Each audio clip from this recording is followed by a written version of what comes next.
Indonesia pemimpinnya belum pernah ada yang menginjakkan kakinya di tanah Palestina, apalagi sejak tanggal 15 November 1988 ketika Dewan Nasional Palestina, Badan Legislatif Organisasi Pembebasan Palestina atau PLO, bertemu di Aljazair untuk mendeklarasikan kemerdekaan dan memproklamasikan negara Palestina merdeka di Yerusalem, tepi barat dan jalur Gaza. Pemimpin Indonesia tertinggi belum pernah ke Palestina, sehingga kita meragukan apa benar Indonesia ini mendukung Palestina. Apa cuman lip service saja agar rakyat senang? Kembali kita ke pertanyaan, apa ibu kota negara Palestina? Maka ibu kotanya adalah Yerusalem. Dan inilah sumber masalah di mana Israel juga ingin ibu kotanya Yerusalem. Sekarang pusat administratif adalah di Tel Aviv, namun Yerusalem adalah keinginan Israel untuk jadi ibu kota, sama dengan Palestina. Israel dan Palestina keduanya ingin mengendalikan kota suci tersebut. Pertanyaan berikutnya, mengapa keduanya ingin Yerusalem jadi ibu kota negara mereka? Jawabannya adalah Yerusalem Timur.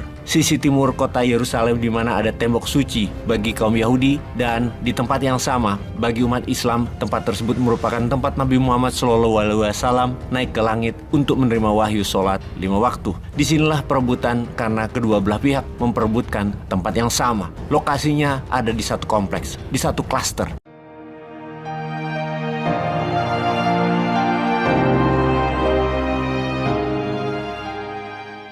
Ada 138 negara yang mengakui negara Palestina per Oktober 2023 dari 193 negara anggota PBB. Namun beberapa negara seperti Amerika, Kanada, Jerman, Perancis, Italia, Jepang, Korea Selatan, dan Inggris tidak mengakui Palestina sebagai sebuah negara. Indonesia salah satu negara yang mengakui Palestina, seperti halnya India. Cuman yang bikin malu adalah India, Perdana Menterinya pada tahun 1960, Jawaharlal Nehru, mengunjungi Gaza. Di tahun 1960 jalur Gaza masih dikuasai Mesir. Perdana Menteri India berikutnya datang ke Palestina adalah Narendra Modi. Dia mengunjungi Ramallah di tahun 2018. Tentunya secara teknis Palestina sudah negara di tahun 2018 ketika Modi ke sana. Indonesia pemimpinnya belum pernah ada yang menginjakkan kakinya di tanah Palestina, apalagi sejak tanggal 15 November 1988 ketika Dewan Nasional Palestina, Badan Legislatif Organisasi Pembebasan Palestina atau PLO, bertemu di Aljazair untuk mendeklarasikan kemerdekaan dan memproklamasikan negara Palestina merdeka di Yerusalem, tepi barat dan jalur Gaza. Pemimpin Indonesia tertinggi belum pernah ke Palestina, sehingga kita meragukan apa benar Indonesia ini mendukung Palestina. Apa cuman lip service saja agar rakyat senang? Kembali kita ke pertanyaan, apa ibu kota negara Palestina? Maka ibu kotanya adalah Yerusalem. Dan inilah sumber masalah di mana Israel juga ingin ibu kotanya Yerusalem. Sekarang pusat administratif adalah di Tel Aviv, namun Yerusalem adalah keinginan Israel untuk jadi ibu kota, sama dengan Palestina. Israel dan Palestina keduanya ingin mengendalikan kota suci tersebut. Pertanyaan berikutnya, mengapa keduanya ingin Yerusalem jadi ibu kota negara mereka? Jawabannya adalah Yerusalem Timur. Sisi timur kota Yerusalem di mana ada tembok suci bagi kaum Yahudi, dan di tempat yang sama bagi umat Islam, tempat tersebut merupakan tempat Nabi Muhammad SAW naik ke langit untuk menerima wahyu sholat 5 waktu. Disinilah perebutan karena kedua belah pihak memperebutkan tempat yang sama. Lokasinya ada di satu kompleks, di satu klaster.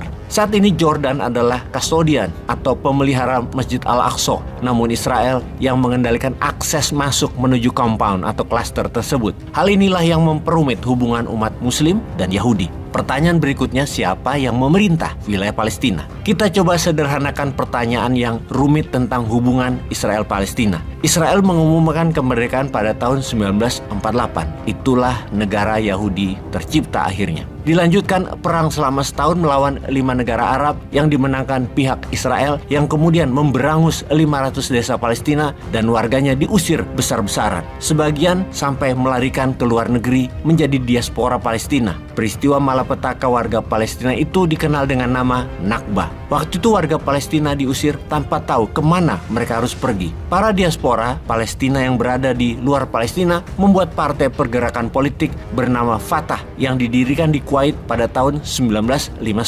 Salah satu founder dari partai Fatah adalah Yasser Arafat. Kemudian muncul PLO, Palestine Liberation Organization. PLO adalah umbrella group di atas Fatah, didirikan tahun 19 1964 di Kairo, Mesir. Tujuannya hanya satu, memerdekakan Palestina dan mengambil balik hak tanah leluhur mereka seluruhnya. Selama 3 dekade, suara Palestina terwakili oleh PLO, kemudian lahirlah Oslo Accord atau Perjanjian Oslo. Perjanjian perdamaian Palestina-Israel di tahun 1990 yang dari pihak Palestina diwakili oleh Yasser Arafat sebagai pemimpin PLO, di pihak Israel diwakili oleh Yitzhak Rabin, Perdana Menteri Israel kala itu. Oslo Accord diinisiasi oleh Bill Clinton, yang mana 3 tahun kemudian Bill Clinton dilantik menjadi Presiden Amerika ke-42 karena prestasinya membuat perjanjian perdamaian Israel-Palestina. Gubernur muda Arkansas berprestasi kelas dunia. Begitu dong pemimpin negara muda berprestasi, nggak pakai kekuatan orang tua dan bantuan paman.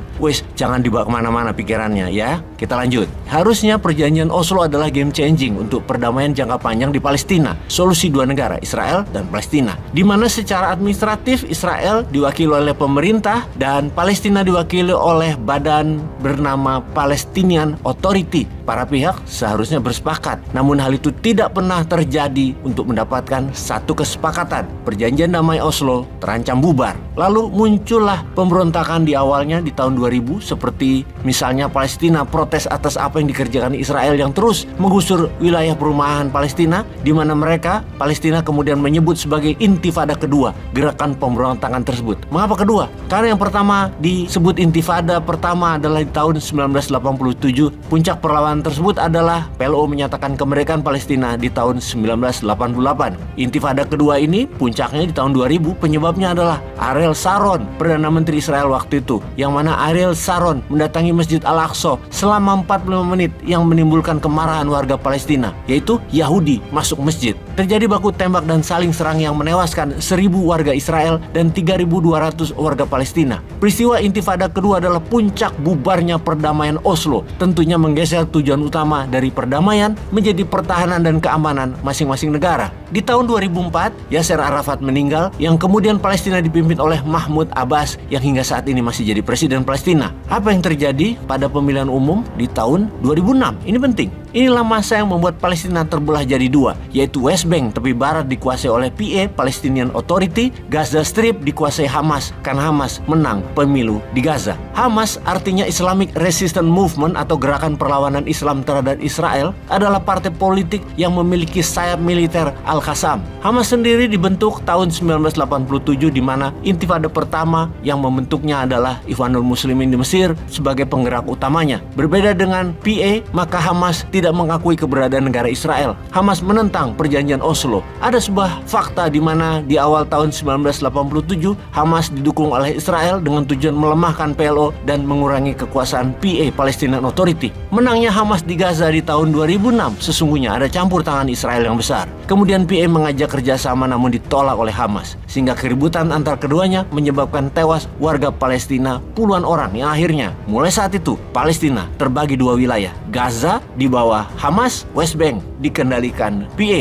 Jadilah Palestina sebuah negara dengan 2 pemerintahan. Sehubungan dengan 2 kekuatan tersebut, banyak negara tidak mengakui Hamas sebagai pemerintahan Palestina. Status Hamas adalah pemberontak teroris. Jadi ketika bicara Palestina, semua negara berbicara ke PA, ke Mahmud Abbas, yang artinya warga Gaza tidak punya perwakilan internasional. Pertanyaan berikutnya, berapa jumlah penduduk Palestina? 5,3 juta jiwa. 3,1 juta di wilayah tepi barat West Bank, yang 2,2 juta jiwa tinggal di Gaza. Diaspora Palestina di luar wilayah Palestina ada 6 juta jiwa. Pertanyaan terakhir, apa yang warga Palestina inginkan? Mereka ingin kebebasan dan kedaulatan atas wilayah mereka. Artinya apa? Selama ini warga Palestina dijajah kebebasannya oleh Israel sebagai pencaplok dan perampok harta warga Palestina. Semuanya di Palestina dikendalikan Israel. Ekonomi seperti pangan, BBM, kesehatan, air, listrik, semua dikendalikan oleh Israel. Bahkan bantuan kemanusiaan ke Palestina dikendalikan Israel. Saat ini perang terjadi di Gaza. Israel terus menyerang dengan tujuan akan menghancurkan Hamas. Ribuan anak dan wanita terjepit bahkan meninggal di tengahnya.